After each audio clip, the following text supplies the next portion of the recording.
The following is a conversation with Bastien Loloum, an ecotourism practitioner, small business owner, and as you'll hear from this conversation, a fascinating storyteller. I met Bastien on my recent visit to São Tomé, a small island about 250 kilometers off the west coast of Africa, almost on the equator. Bastien shares with me how his journey took him from France to Brazil and how he eventually ended up on São Tomé over 15 years ago. We talk about what led him there, how to build something sustainable, and how we can be responsible tourists and enjoy nature while still protecting it. I hope you enjoy this episode of the Majlis. Can we recap again Sao Tome, how you got there the first time? Maybe you can guide me through the experience the first time visiting Sao Tome. Well, getting to São Tomé for me was kind of the result of a process of combination of luck and search for opportunities. I was a student back then. I'd been traveling quite a bit for personal experience and also for my studies. First, I studied languages a university in France and international trade, languages related to international trade, things like that. Pretty much focused on the American continent first. So my teachers were American, Canadians, Latin Americans, Brazilians, and I was just at the University of La Rochelle, which is a very international city in France, very open to the world. And at that university, there were a lot of opportunities for exchange programs for students to travel, and the university itself was promoting us students to go and adventure the world, find your place. So as part of that process, after 1 or 2 years in that curriculum, I was offered some exchange program, student exchange program opportunities. I went to the US for 6 to 8 months, I think. And I already had an experience in the US because part of my family, I'm half American. My mother is American from the East Coast, and I spent some time when I was a kid uh, in the state of Maine, which is the most northernest state at the border of Canada. One of my family is from there, and I have cousins there, so I went there in the summers. I graduated from high school there. I was lucky to be able to do a bit of high school there. And then when this opportunity came to go to the US again in New Jersey this time, New York, that was an opportunity that you couldn't miss. So I went there and I did 1 semester as an exchange student in a university in New Jersey. Then I was lucky to find an internship in New York. So that kind of started my traveling experience, and I wanted to do more of that. While I was still in the US, looking up to the opportunities for the next year coming, my teachers at La Rochelle, they told me, well, yeah, maybe you could try something different now, out of your comfort zone. I already spoke English.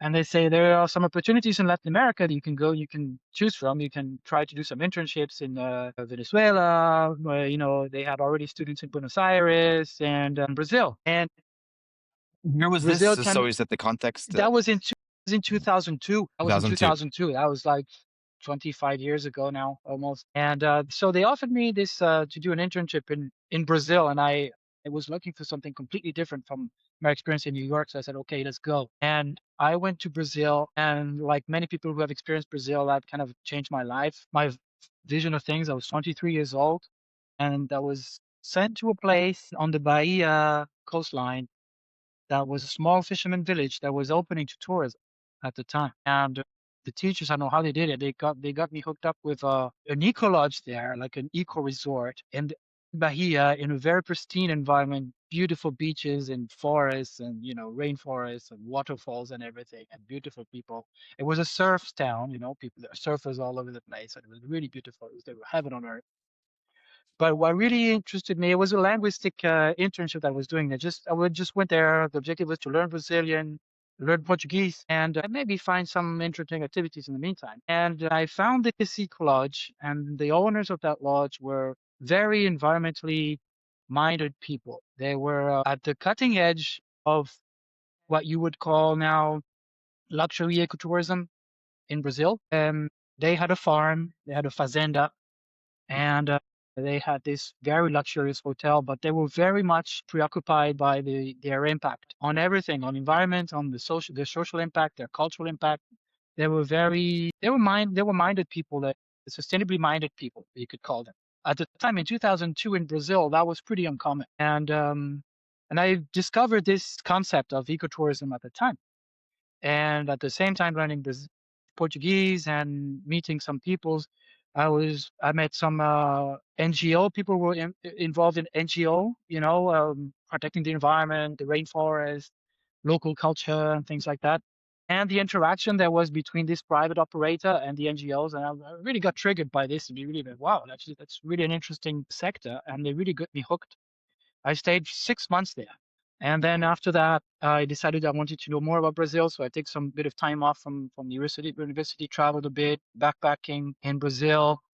Then I ended up taking a year off. I had a bit of money that I had gathered on summer jobs, and I put it into a kind of a backpacking tour of Latin America. I went from Costa Rica to Argentina on a 6 months trip to visit more of Brazil and visit other countries that were a lot into ecotourism.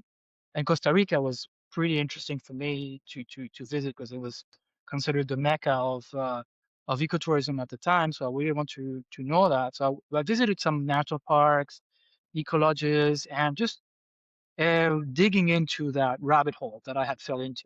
So I did that for a year. I went back to Brazil, did some more internships there with the WWF, on some more cutting edge thematics around ecotourism, how to adventure tourism and ecological tourism, as they were calling it at the time. They did some really amazing places in Brazil over a period of 2 years between 2002 and 2004. I was out of France and pretty much in Latin America all the time. And then came the time that I needed to find a master's that could get me into that. My background was a bit unusual because I had studied languages, basically to become a translator or something like that, And but because I had done this internship in this eco lodge, I wrote a monography on that, and then I had visited these places and did some volunteer work there. I worked for a sea turtle protection program in Costa Rica, another one in Brazil, and then I did volunteer work for WWF in the interior of Brazil. So small experiences, like 1 month at a time, 2 weeks maybe. It was common to do that when you were traveling at the time. You could do a volunteer work in exchange for accommodation. For example, in Costa Rica, there was these programs that offered that. So I jumped into that, and I guess these experiences kind of strengthened my curriculum, and I was admitted into a master program in the University of Montpellier. That was actually the first ecotourism and sustainable tourism master offered to students in France at the time in 2003, 2004. Was Yeah. this a new concept that was coming to life, or has it been around?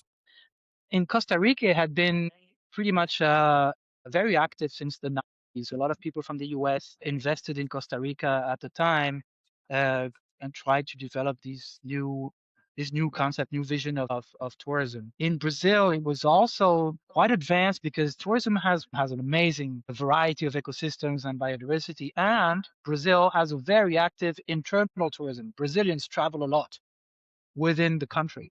So people from São Paulo, people from Rio who have a bit of money, they go everywhere and they want to find adventure, and they're very minded about they were very conscious about protecting the environment. Indigenous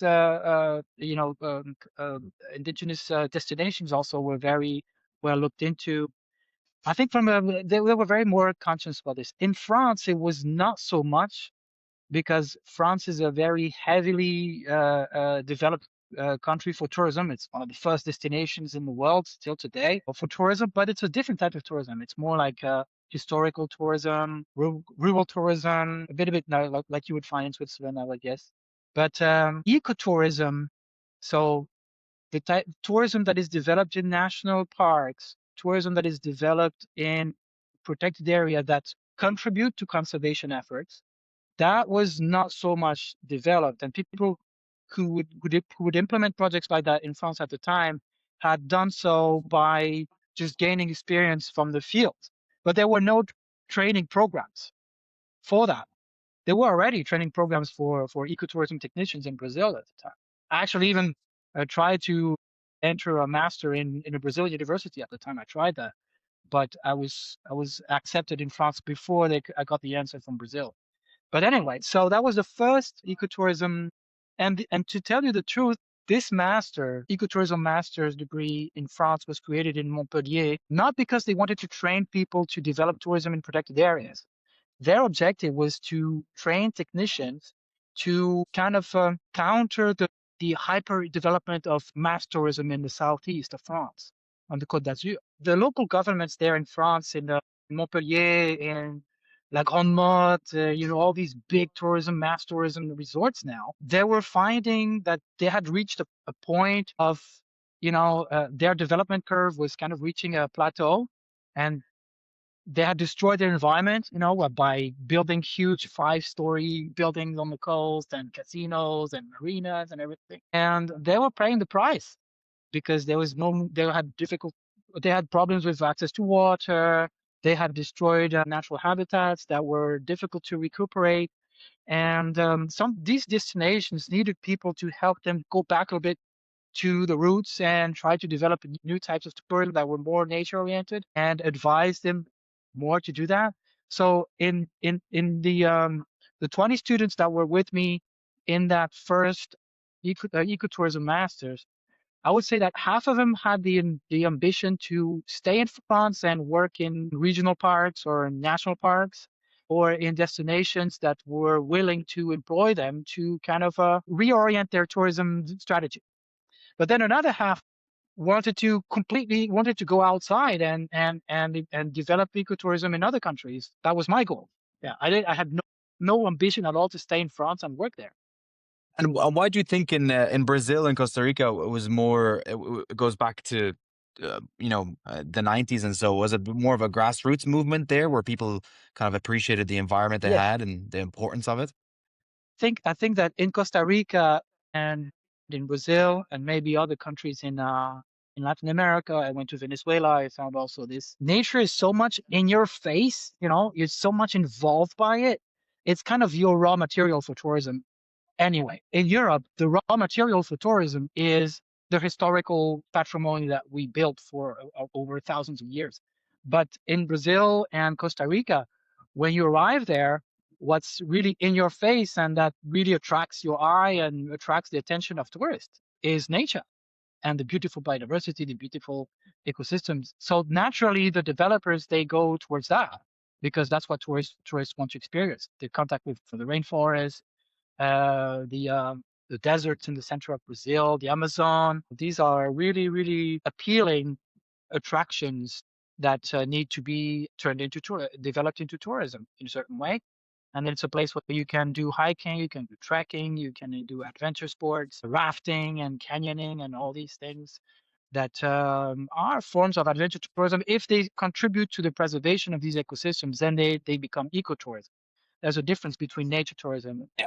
in my view, and ecotourism. Ecotourism is a tourism that happens in naturally protected environments and contributes to it. So part of the money goes to the conservation efforts or to the awareness campaigns, protect the environment. So there is an effort in the tourism activity to protect what you are showing to people, basically. So I wanted to do that in Brazil because I had met so many people who were already doing that in Brazil. And they were just, to me, I was looking up to them. I said, this is what I want to do. They were so cool. And they were working in environments that were so beautiful. I mean, I wanted to do that. And I wanted to do it in Brazil. So I was doing everything I could at the end of the master's to go back to Brazil. I only had contacts in Brazil, basically. A few in Costa Rica, but I had contacts of natural park managers, of ecolodge managers, of NGO managers, of tour operators specializing in sustainable tourism, very highly minded people. And I had their contacts from all these internships and like, volunteer works that I had done, and then just digging into that rabbit hole. But I couldn't get any answer. I got frustrated. Okay. And yeah, really.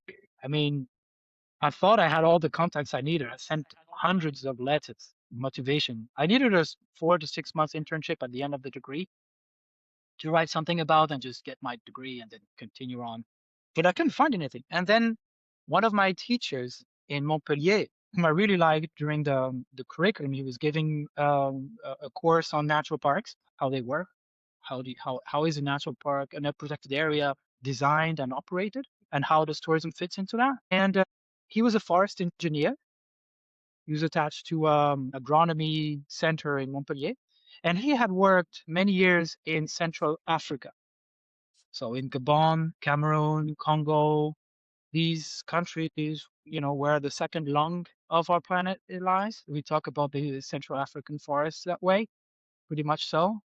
And so he had worked in Gabon, he knew Gabon, and he knew the conservation programs there because he had worked for French cooperation programs, EU programs that supported these countries to have to create natural parks in the 90s and early 2000s. So when he looked at my curriculum, he saw a guy who was motivated to go back to Brazil to continue his curriculum there. But I spoke Portuguese, so that caught his eye because he knew São Tomé. He had been to São Tomé and he had been there on these programs, and he knew that there was something going on there. And said, "Well, yeah, you should check out this little country there. They speak Portuguese, and I have some contacts there. If you want, I can hook you up." And when I looked it up, I had no idea there were other countries other than Portugal and Brazil who spoke Portuguese, man. To tell you how ignorant I was. I had no idea. And what year was this? That was What's the 2004. timeline here that we're looking at? 2004. That was 2000. the end of my yeah, Okay. 2004. And so I had no idea São Tomé even existed. But I looked it up, and the few pictures I could find on the internet reminded me of Bahia. Because Bahia State in Brazil is the African Brazil. That's where you find the descendants of the slaves from Africa who were brought in the 17th and 18th century into Brazil and worked in the cocoa plantations in Brazil and the sugarcane plantations. The Nordeste and Bahia has a lot of people. There are a lot of people there who are Black African descendants, and there's still a lot of cultural links to Africa in Bahia, much more than in any other state in Brazil. So the pictures that I saw of São Tomé, of people and colonial patrimony, and it reminded me so much of Salvador and the coast of Brazil that I knew already. So, well, that looks like Bahia looks interesting, and the contacts that my teacher had were of NGO involved in sea turtle protection programs, something that I already knew also from Brazil. So that triggered my curiosity, and I said, yeah, okay, let's contact these people. And I contacted an NGO here, a local NGO, and in Portuguese, and they answered me. They said they were actually looking for a French volunteer who could speak Portuguese because they had just got funds from France, from a French cooperation program. And they had a line in our budget to hire a volunteer. It was not a lot of money, but they could hire a volunteer to work on a 1-year mission on a beach in São Tomé to develop community-based ecotourism activities.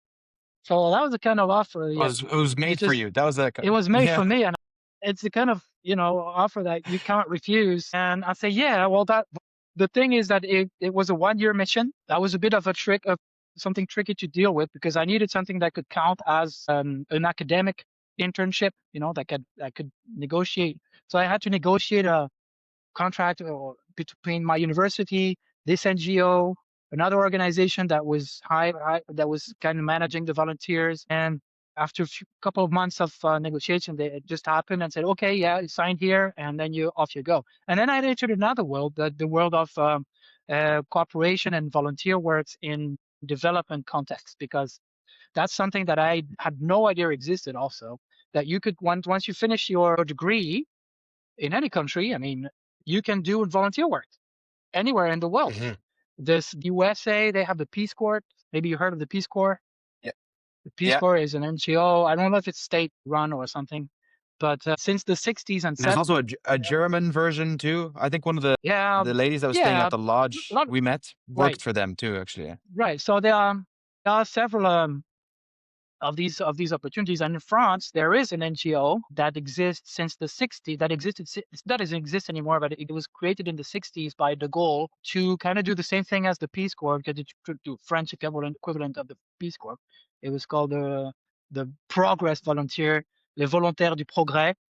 And that's the NGO that was sent to many different countries in Africa and Asia and Latin America to work on agricultural programs, social programs, fisheries programs. I mean, you name it. As long as you have an engineer degree or a four-year university degree or anything, and you're match certain qualifications, you can be sent anywhere. So I kind of entered a pool of volunteers that were on a waiting list to go anywhere in the world. But I already had my destination secured. I already knew that I was sent to São Tomé.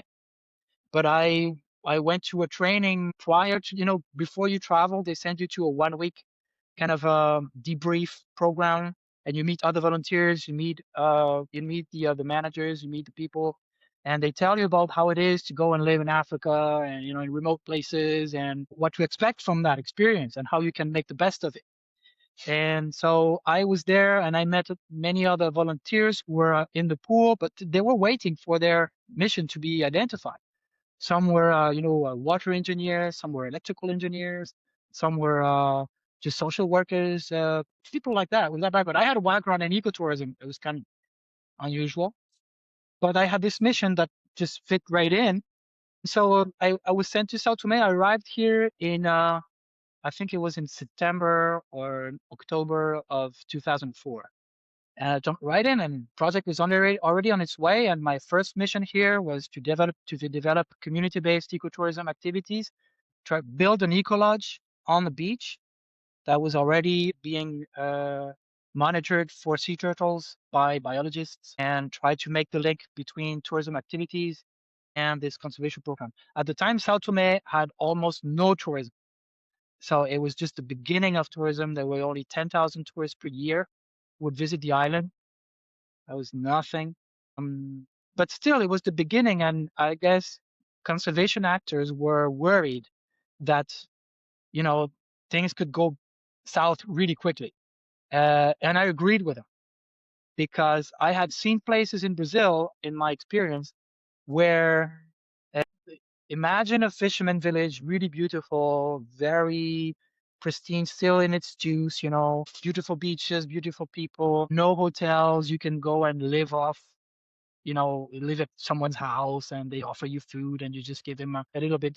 These kind of experience existed in Brazil. And one of the places that I visited was like that until the government decided to build a road to get to that little fisherman village.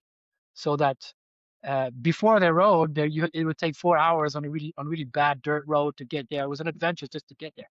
And then the Right. government decided, okay, let's build a road and create the conditions for tourism to spread and make money out of it.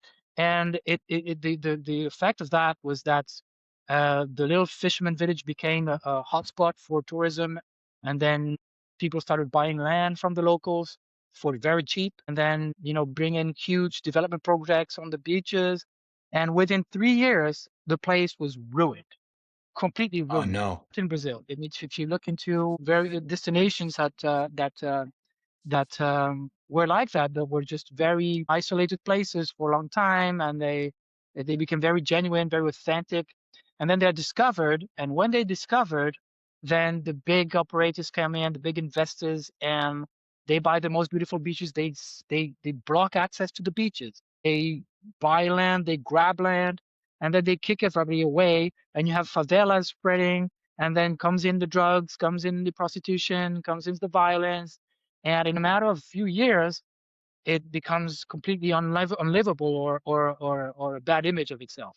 And I saw that happening in one place in Brazil called Itacaré.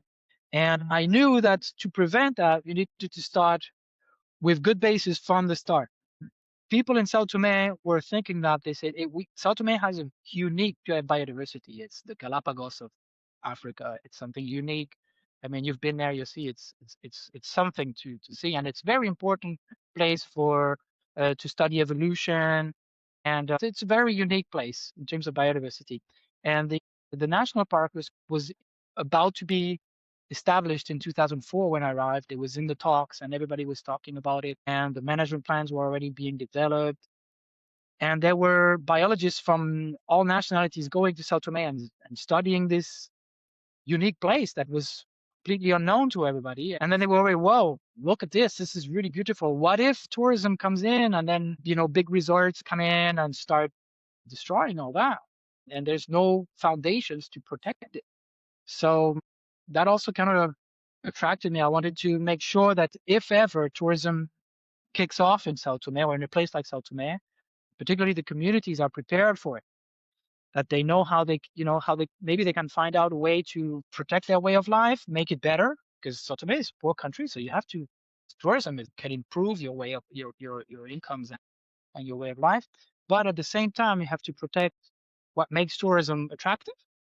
So beautiful nature, beautiful beaches, flagship species, important species that are very iconic, like sea turtles, whales, dolphins, unique plants, unique ecosystems like mangroves, things like that are still there for people to come and check out. So you need to find a balance, and that balance starts with a good preparation. So you need to know what you have and how you can protect it. What are the threats?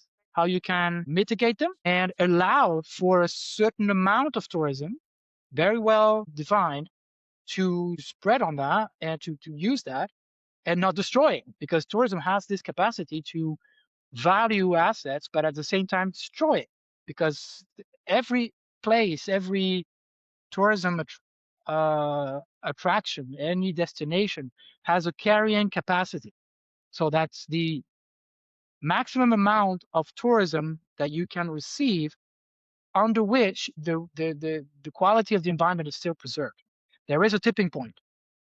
If you go over that carrying capacity, then basically you can ruin the ecosystem because there's too many people.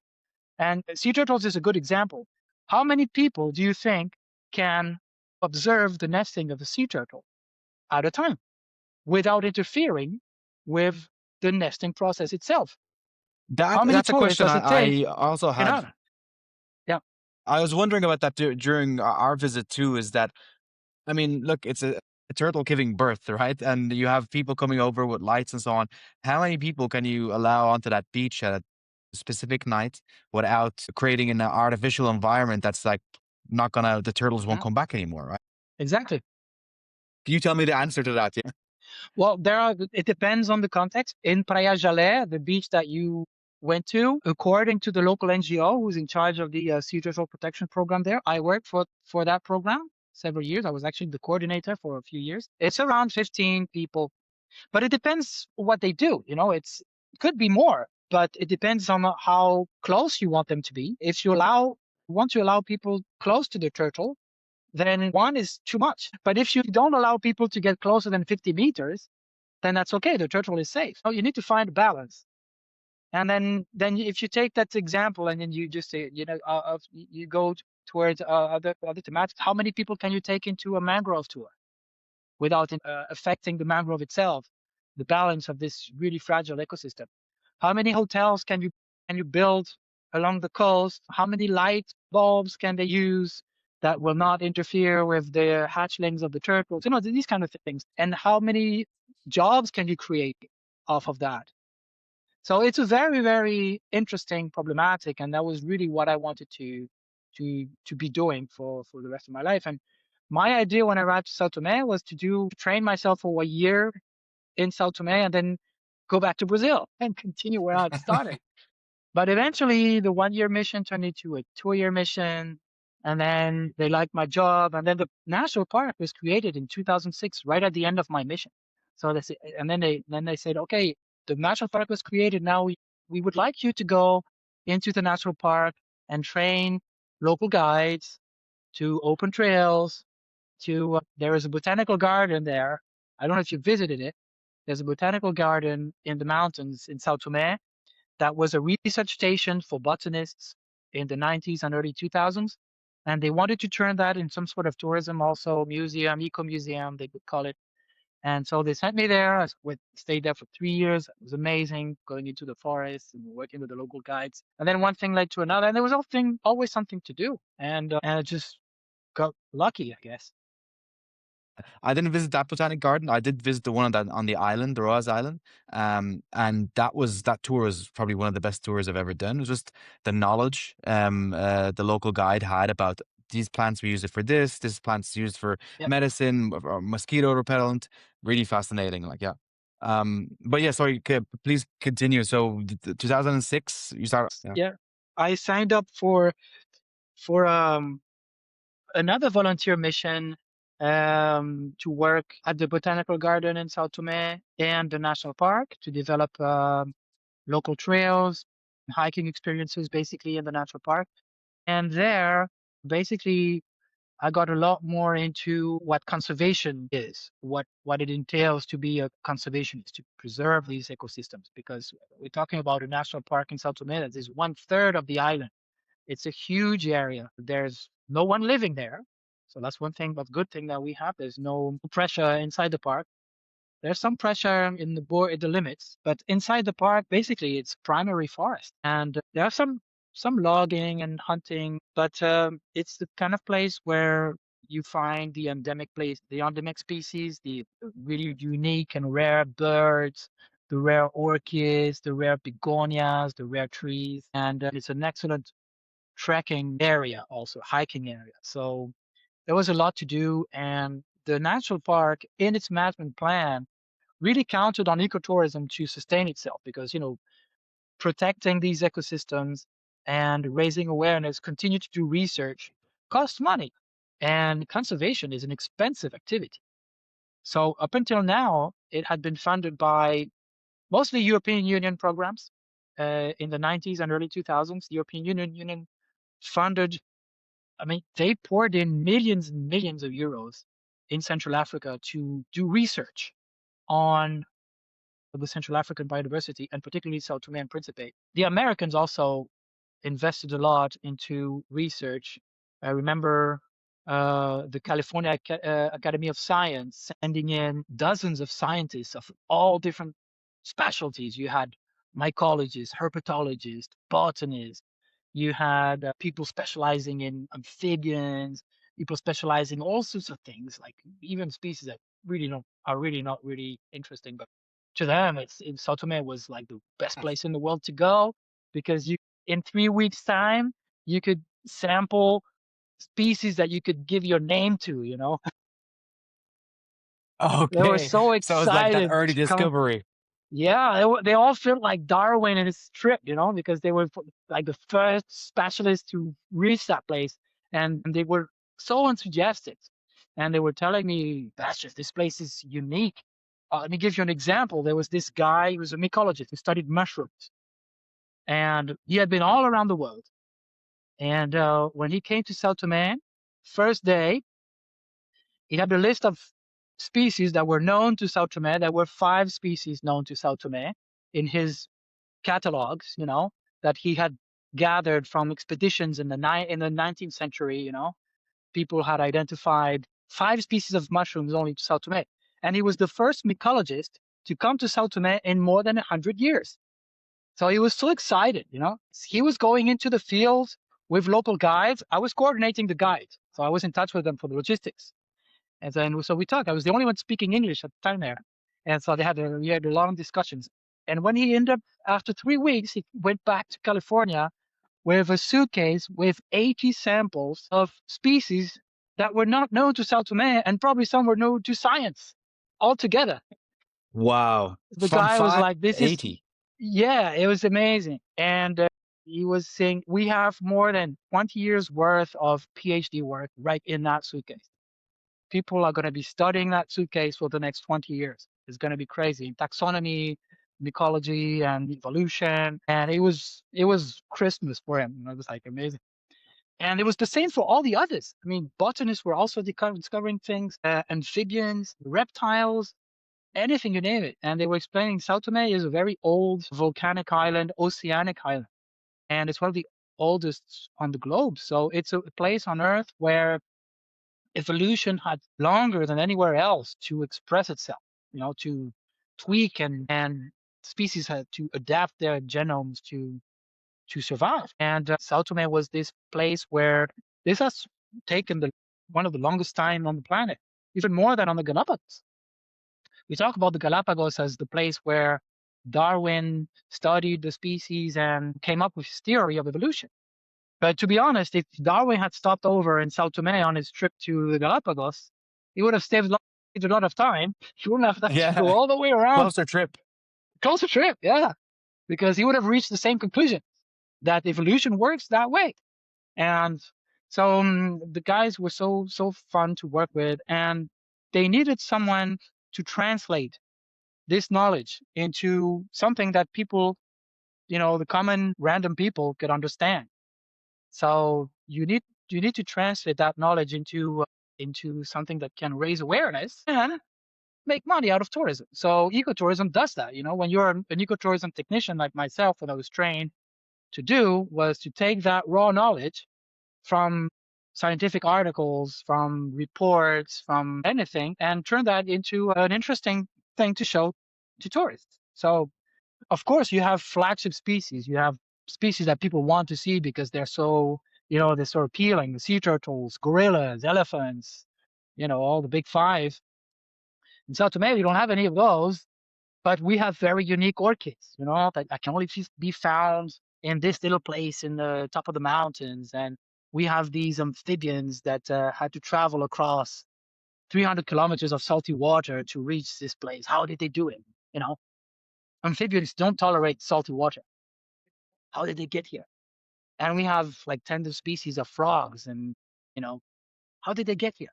It's something that we still don't know. We had to turn this knowledge into something that would be appealing to tourists to visit, and at the same time develop adventure tourism, like trekking and turtle watching and whale watching and things like that. The next project that I worked on after this botanical garden project was a whale watching project.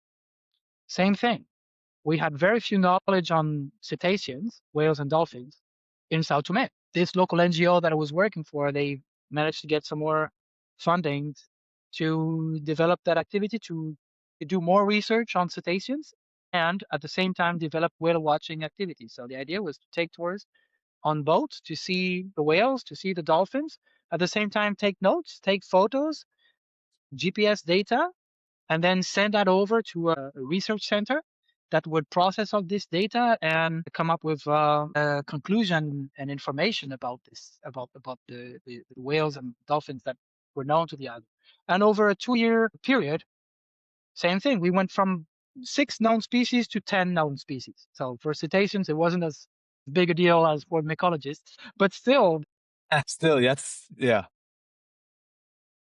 the cetacean specialists back in Lisbon who could not come to São Tomé, they were very happy to have us here collect data for them and send it to them. And at the same time, we were having tourists on board, and they would be able to see cetaceans and dolphins very up close, not far from the coast. São Tomé is an excellent place for whale watching. The humpback whales, they come very close to the shore in July, and from between July and September. We have resident species of dolphins. They're all over the place. So I did that until 2015. That was a lot of fun. So, you know, one thing led to another. And then I woke up one morning and I was already there for 10 years. And I was married with 2 kids. So I guess, yeah, that's how it happened. And I just never thought of Brazil again. The whole time you were living on the island, like you never, Yeah, there's I never never left. interrupt. No, I did quick interruption, 3 months. After a year, I was here. I was not sure I wanted to stay. And then somebody offered me a job in Gabon, to be an eco-lodge manager in the middle of a national park where there were elephants and hippopotamus and chimpanzees. And they offered me a position there. And that was also an opportunity that I could not refuse. I had to have a look. I had to have a look at Gabon because it's completely different from Sao Tome. But I went there for 3 months, and unfortunately, I got involved in this project that was run by French people that were kind of neo-colonial minded. They were very racist, even though they were very much into nature conservation, but they were involved in very shady business. And in Gabon, you have these people that think they know the place, they own the place, and they just treat people badly. And I didn't fit into that. I didn't really like that environment, and it was not a good environment. And I was also abused there. I mean, they didn't give me a contract, and I was badly received. And then after it took me 2-3 months to realize that they were really abusing their workers, and they're being abusive and obnoxious and stupid and racist. And I said, no, that's not for me. So I quit the job. I quit back to Sao Tome. And I was lucky that I hadn't spent too much time there, and they accepted me back in Sao Tome and continue what I was doing. So yeah, and that was the only time I left Sao Tome since I arrived, only 3 months. Yeah, we were when we were driving down south to head to you, we stopped to talk to some locals on the way there. I think one was trying to check if we needed a boat ride somewhere or so on. And we mentioned that we were staying with you, and you can see the smile that came on their face once we mentioned your name. Everybody knew you. Everybody's like, "Oh, Bastien, oh, I know Bastien." And that's I think that's fantastic too, how you what you created there with the locals and how the locals love you, like, and how they speak of you. Really nice to hear. Tell me about 2015 then with the family, and is that when you got the farm, or you started with the No, farming side of things? I got the farm very early on in 2007. Got the farm. So after 2 years, it was something.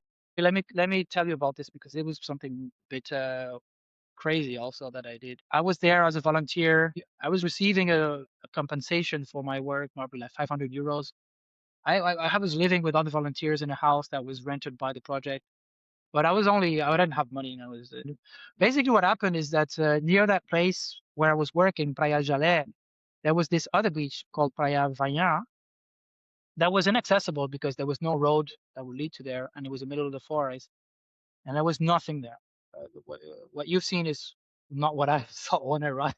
There was nothing there. It was just a forest, very difficult to access because it was very intricate. It was a recent forest. It was a secondary forest. Basically, that place was during colonial times. It was a coconut plantation, and it had been abandoned in the 80s. And between the 80s and the mid 2000s, let's say 25 years, forest just grew again. It just became a secondary forest, and it was very thick forest, very big trees, and very intricate.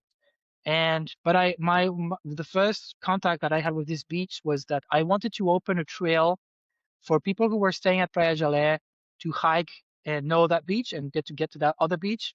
Because yeah, sea turtles, you can see sea turtles at night on Praia Jalé. What do you do during the day? You go hiking to other beaches. So yeah, I wanted to, and I liked opening trails. So I hired a guide, not a guide, but a local guide with a machete, and we opened the first trail to reach Vanya that we could take tourists on a walking, maybe half an hour walking distance to that other beach. And once we reached the beach, the guy, he looked around and he said, "Wow, I think I own this piece of land where we are now, where that trail was arriving." And he was not sure because in São Tomé, the land ownership is very complicated because São Tomé was a communist country for many years after independence. And then in the 90s, there was agricultural reform. Um, as part of this reform, people had received pieces of land that were spread out all around the country. But unfortunately, many of these pieces of land that were distributed to the local population, people could not access them because they were distant and there was no access to them. And so they had received a paper with their name on it saying, "You have 1 hectare of land over there. That's 10 kilometers from where you live. And good luck with that." All right. So that guy who had helped me open the trail to Vanya, he had received in the 90s, in 95, 96, something like that, maybe 10 years before that. He had received a piece of paper with his name on it and a number to a land that was in that area. So he was a smart guy, and he looked at me and maybe he saw an opportunity. He said, "Okay, let's make a deal. If you like this place, maybe you pay me like a small salary, something like maybe 40 or 50 euros, I think it was back then, a month, and I'll clean an area and I'll keep that area. I'll plant some things that you can come and harvest. I'll be a sort of like a local guard for this land, and let's do that for 2 years. And after 2 years, I'll give you the land. I'll give you the title to the land." He was not looking to sell the land right away.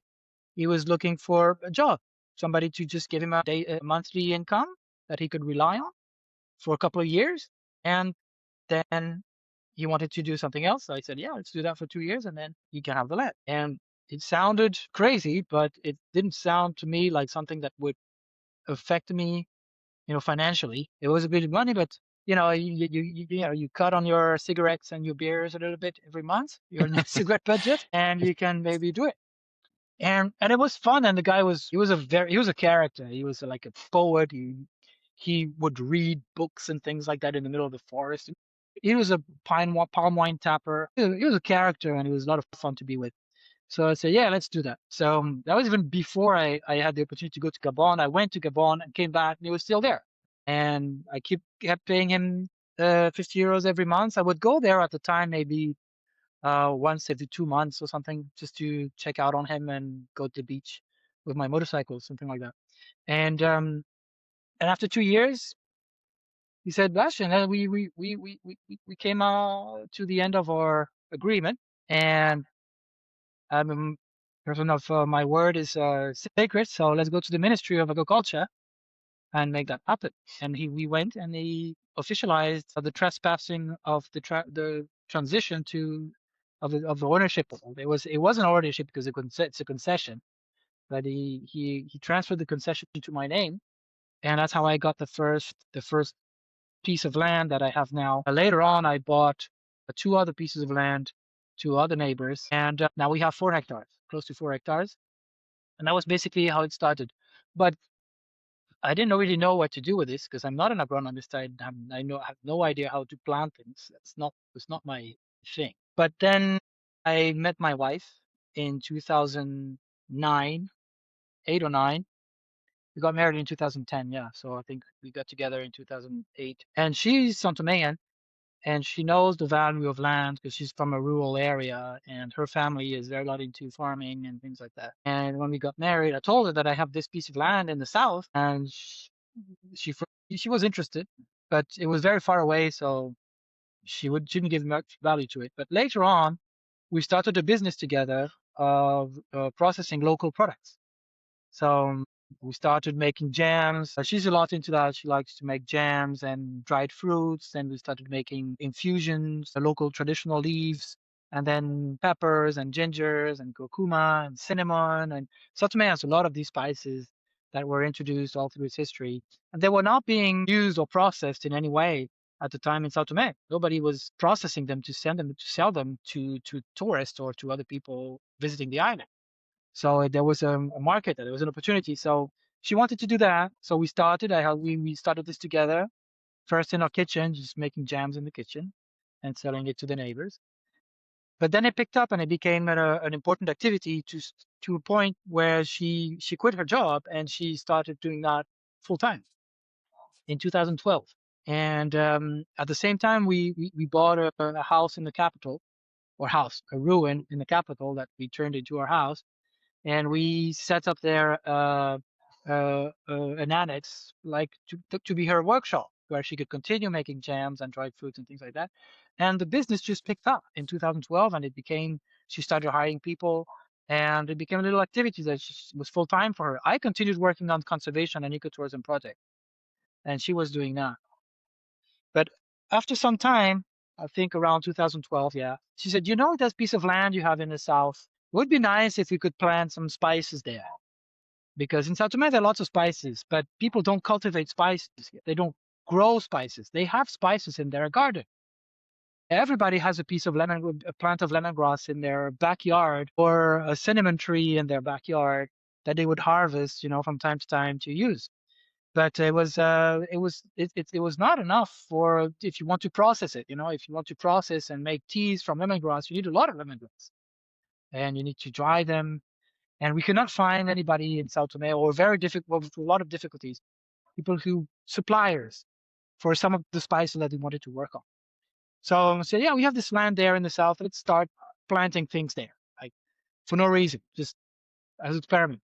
So we started planting lemongrass was the first, and then guava trees, and then mango trees, citruses, and anything that we could find. We just would find seeds and you know any type of bottles. They just throw them in the ground. In São Tomé, it's a volcanic island. Everything grows, so you don't really have to be very. At the beginning, I thought so. You don't need to follow up on anything. Just plant it, and it just grows itself. That's Not how like I my poor saw it. house plants here. Yeah. Yeah. Yeah. Yeah, sometimes you think you see it thrive and grow so thick. They say, yeah, it doesn't really need my attention. After a few years, we found, yeah, plants need attention. But in the beginning, it was just like that. So we started this farming activity like this, And then we hired one guy and then another guy and just started like this. And for 10 years, we did only that, just planting things and using them at our factory here in the capital in São Tomé. I'm in the capital now. Our farm is way down in the south of São Tomé, 100 kilometers from the capital, 2.5 hours drive in the middle of nowhere. But yeah, that's how it started. And then I think it was in 2014, my wife got very much into planting vanilla. It became a big thing for her. And vanilla was known in Sao Tome during colonial time. There were some plantations, and particularly in Porto Alegre, so in the south where we have our farm, in that area there were some vanilla plantations, abandoned ones, and we managed to find some vanilla plants, and we were able to grow them on our farm as an experiment. And it's a very complex crop, very delicate crop. It's not easy to grow vanilla. So we needed assistance. We found assistance, and my wife fell into that rabbit hole, growing vanilla, which is a very, very specialized kind of crop. It's much more difficult to grow vanilla than it is to grow lemongrass. I can tell you that. Yeah, she got really much into it. Yeah. And so we planted vanilla on our farm, and today it's our main activity. And so before you got the extra bit of land or started planting on your own farm, where were you getting most of the supplies from then? Was it just from the market and then just doing small batches and selling them to neighbors? And Yeah, in the beginning it was in the market, but very rapidly the business grew very quickly because we were kind of the first to do that, to process products in São Tomé. The São Tomeans don't consume processed products so much. Eat very things. They pick fruits from the tree and they fish. They have a very, very yeah, candid life. They don't need to process. In Europe, we have winter, so we need to make cans and preserves and everything so we can last over the winter. So we have a tradition of making jams and preserves and things like that. Not in Sao Tome. People, when we started drying bananas and lemongrass to make tea, people thought we were crazy. Why do you do that? I mean, there's lemongrass everywhere. You can plant lemongrass. Why do you have to dry it? They had they thought it didn't make sense to them. Then no, we want to export that. We want to sell it to people who travel, so it has to be dried, dehydrated, and then packaged. And they don't understand that. was that where most of the growth for the business came from? Tourists coming to visit and buying a product, like similar to what I've done myself. I bought one of the jams home, the two of them actually. Yes, yes, yes. We kind of surfed on a wave because from 2010 to 2020, Sao Tome started to be known and tourism started to increase. So we went from 10,000 tourists per year in 2005 when I arrived to almost 40,000 in 2020. And most of that growth was between 2010 and 2020. So 30,000, I mean, we quadrupled tourism venues, tourism frequentation in the 2010s before COVID uh, came about. So yeah, of course, tourism drove our growth because people come to Sao Tome, they want to buy craft works, craft, and also local products. And we were one of the first brands to really make it our business, and selling jams and spices in small quantities that people can bring home and then use or gift to their friends or things like that.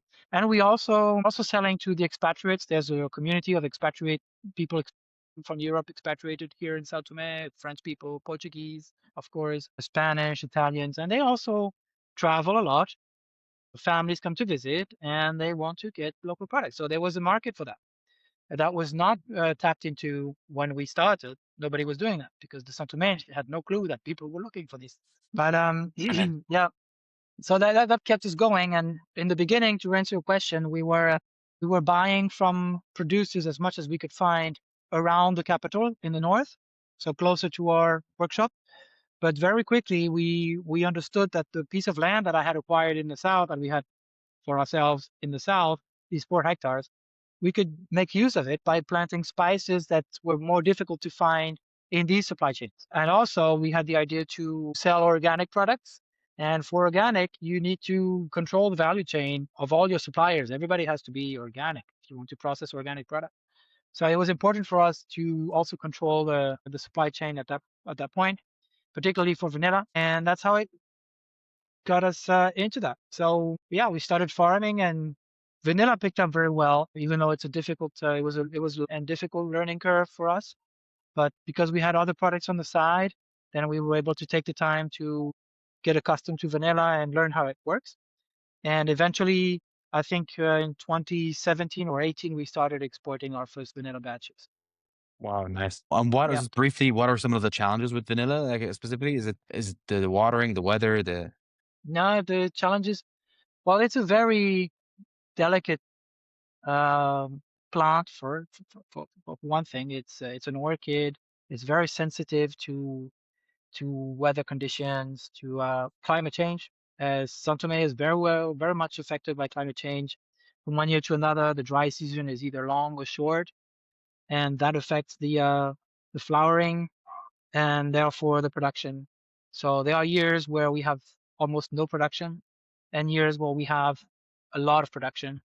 And so that's one thing. And then it's very difficult to process also. It's a very long curing vanilla is very long and very complex, and there are a lot of critical points. There are lots of failure points. You can ruin your plant, your production, the quality or your quantity if by making one simple mistake through the process. So it's very complicated. Yeah. And we learned it the hard way, but because we had no idea how it worked, and we learned everything from our mistakes. But now we're very happy with it, and we reached a level of quality that is very good, and we hope to make the best of it. We export vanilla. It's our export product. It's the only product that we export. brilliant? Nice. And So just yeah, to start closing off, maybe I wanted to ask you about the bungalows or lodges where I stayed. How did that process come about, and what was the challenge, or must have been challenging? At least even getting down the road was challenging. What was it like building in that environment, or bringing building material in, and how did you start? it was it was complicated. Well, it started. We had a house there that we built over time that we lived in for a little bit during COVID, because during the COVID confinement, the first confinement, there was confinement here in São Tomé, and we were at the plantation when it started. So we stayed there with the kids, and it was a house that we had prepared for it to be comfortable with the kids. It was almost tourism ready, and we took that time during COVID to fix it even more and have decent bathrooms and things like that.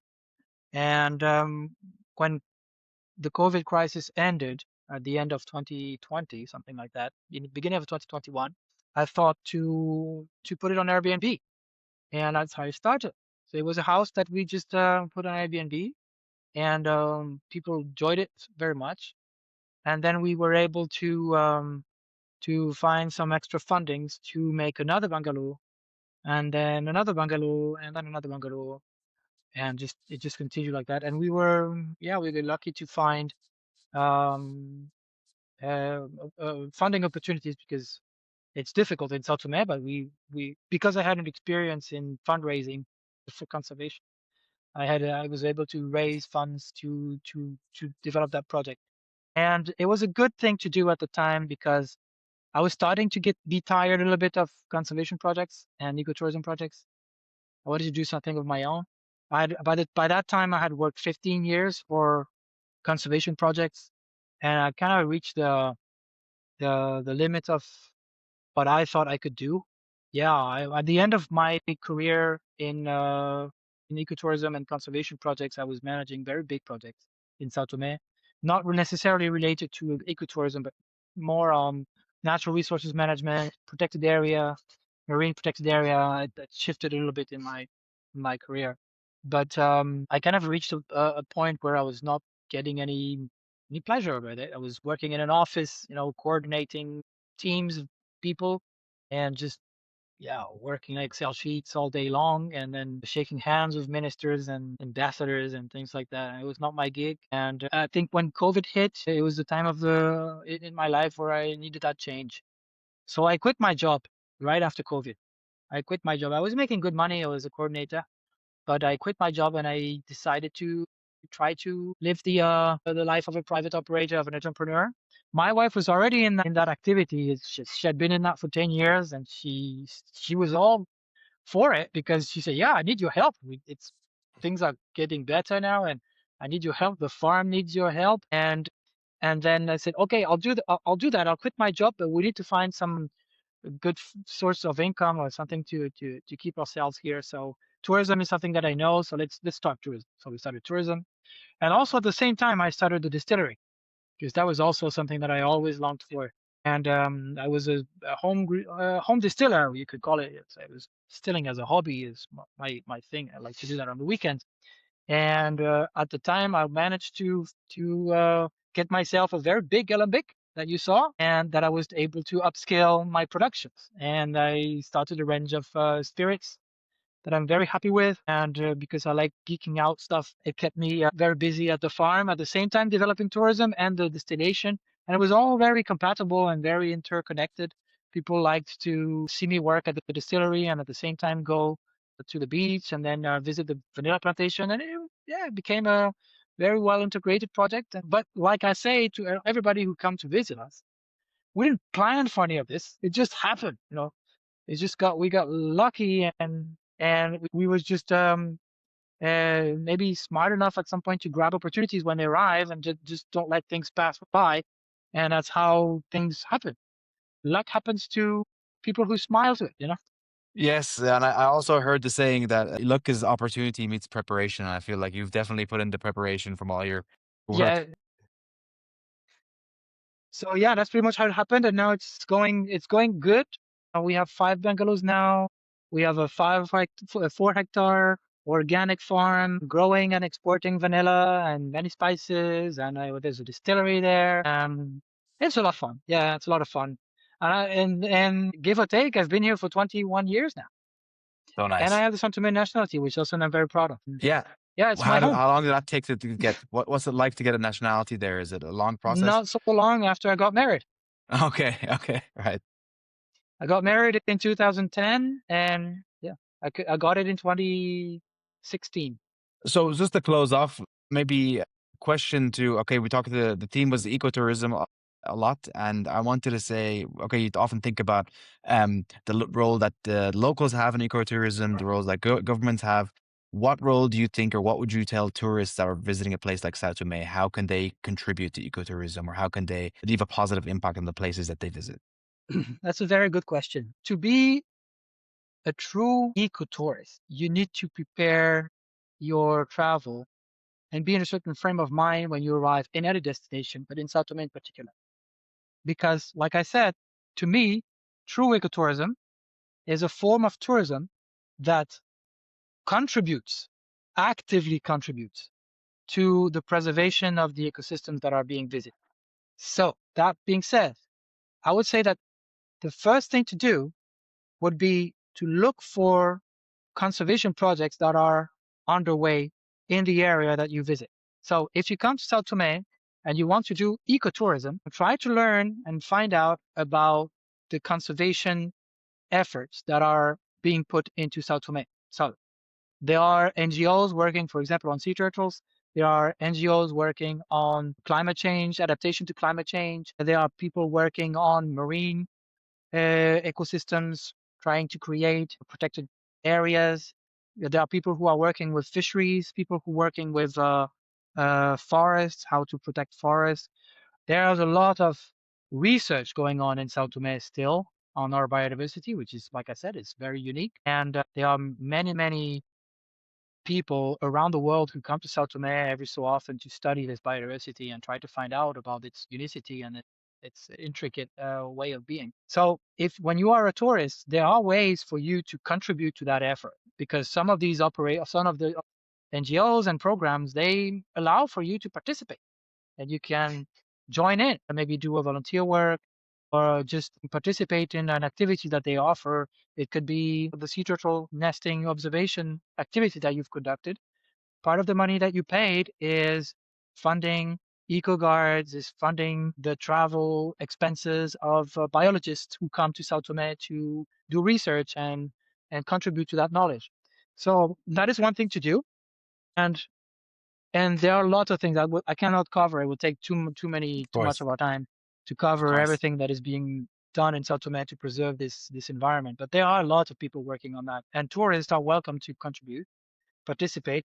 Another thing that people need to have in mind is that there is also a lot of greenwashing, right, around this concept of ecotourism, because there is a very thin line of understanding between a type of tourism that contributes to conservation and a type of tourism that simply observes nature and doesn't contribute to anything. Visiting a zoo, to me, is not ecotourism if the zoo has no program that helps to protect the species that they expose.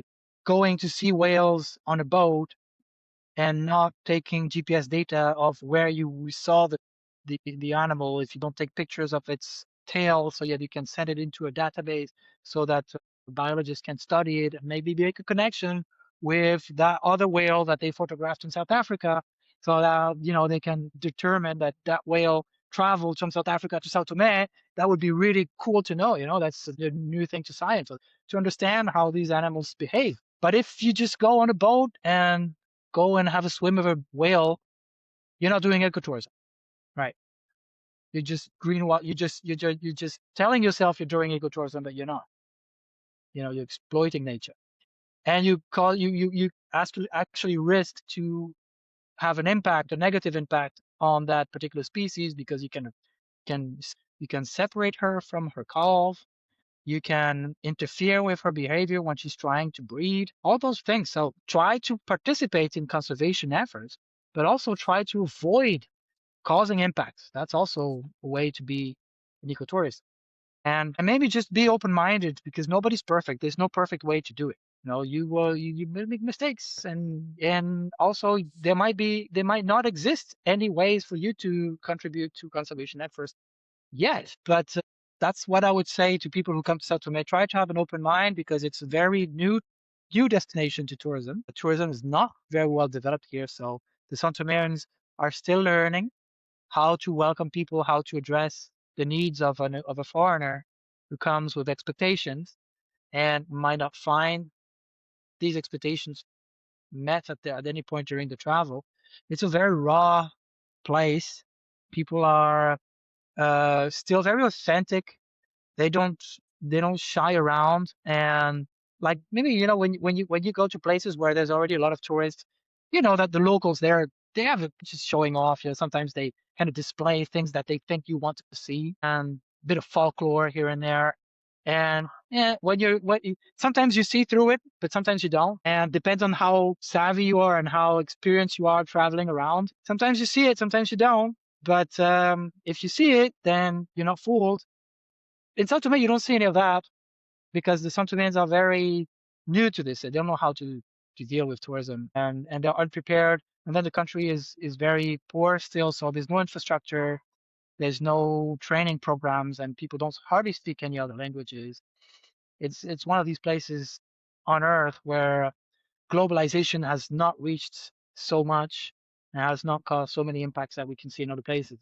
So you need to have an open mind to be able to visit a place like this and not get frustrated, because a lot of people go and to places and travel, and they're put onto really beaten tracks, and everything is simple, and you don't have to research anything when you go to the Canaries or to Cape Verde. You go to these places, and by the time you you got off of the airport, like hundreds of things are offered to you. Hundreds of services, and you just have to pick and choose. In Sao Tome, no, you get out of the airport, and maybe you find two, three guys offering you to take you to the city, and that's it. And then what do you do from there? You have no idea, unless you look into forums and dig into really remote, and then there's no information in English, or if there is, it's outdated. Yeah, it's these kind of places. Yeah, you have to be, and most of the people that I've seen visiting Sao Tome are usually experienced travelers. You are an experienced traveler. You already traveled many places, so you know how it is. But it's not a place for a first-time traveler. Yeah, if you haven't traveled anywhere in the world, do go to São Tomé. Yeah, or just Yeah, yeah, rebalance your expectations of what if you want an adventure, I definitely recommend it, you know. Um, but yeah, it's more raw. You just have to the people are kind, it's a safe place, I felt, and you just have to yeah, I didn't speak Portuguese, which was kind of a challenge, so it was interesting using Google Translate. But we still communicated somehow and got by and still managed, and everybody's very friendly, and you just have to be patient and yeah, go with the flow and levy levy, as they say. Like that. yeah. And like in every adventure, you know, things go super well, and you make really good memories, but things go bad. Yeah. It's an adventure. Yeah, that's part of the story. That's, Bastian, that's thank how you you. so Yeah, much for your you're time. This welcome, has man. been such a great conversation. I could keep you on for another 2 hours. I've learned even more now about the place, and I'm definitely hoping to get back. You're very welcome, Ahmed. It was a pleasure.